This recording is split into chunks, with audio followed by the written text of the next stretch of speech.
Now, you work in paper manufacturing. How do you recycle paper? When you get the paper that's being recycled, how do you then turn it into something that's usable again? Okay, we collect the paper, either curbside collections, and what we also do is we collect it directly from factories, so from printers, those sort of people, from box manufacturers. And then that goes back and it gets repulped with water and chemicals added to it, and we then make it into more paper. The brilliant thing about paper is that it can be recycled up to 7 times. You mentioned earlier, and I forgot to tell you, but if it does go to landfill, it can eventually degrade and then produce methane, which is 20 times more toxic than CO2. It's much, much worse for you. So by constantly recycling it, making more paper, boxes, egg boxes, with that recyclable paper, that you're putting into the system again, you're ensuring that the CO2 remains locked up in the products. So it's very effective. We use about 65% of the paper that we collect. Wow, that's a huge percentage of reusable paper that you could have available to you.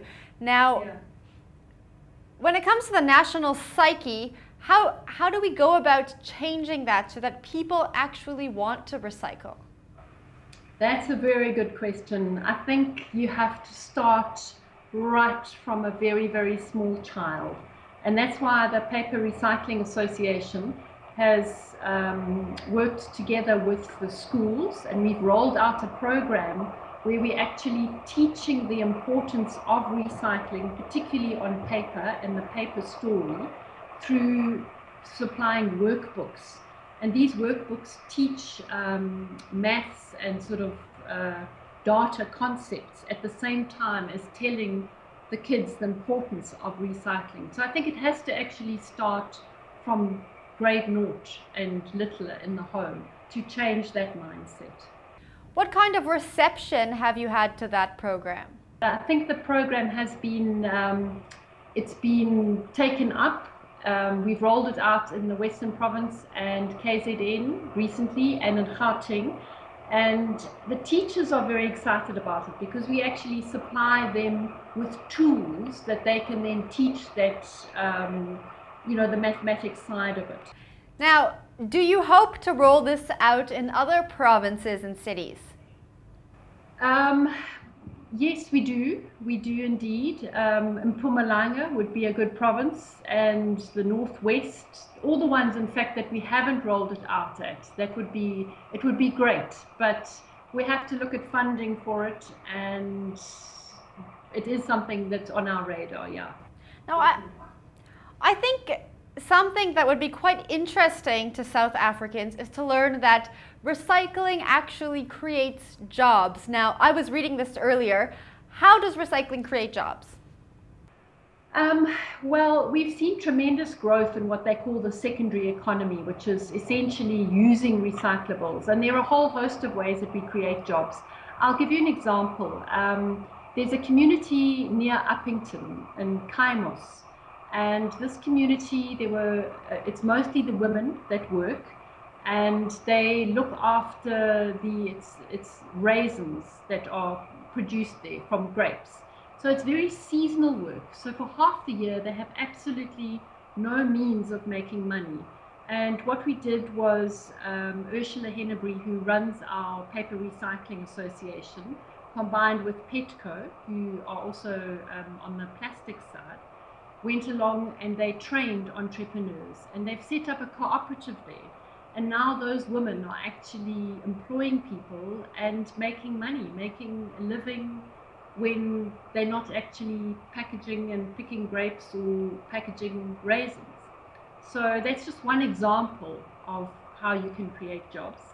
The other thing is we've trained about 3,000 entrepreneurs, and just teaching them the basics of running their sort of lives in terms of in a business sense, how to stay out of debt, that sort of thing, also makes a difference. So everybody that collects recyclables can make a living from them.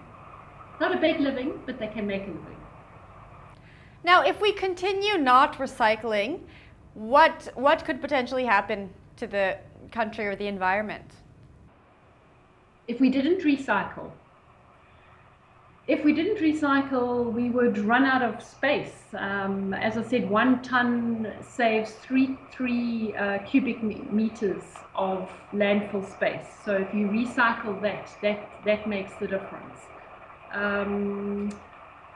I'm not sure, and obviously there would be less greenhouse gas emitted, and yeah, I think those are some of the good positive environmental effects. All right, well, how can people in their own personal capacities, along with businesses, take the first step and start recycling and introduce this into their daily lives? Okay, the easiest is to start small. So you can start by buying yourself some receptacles so that you separate your waste at home.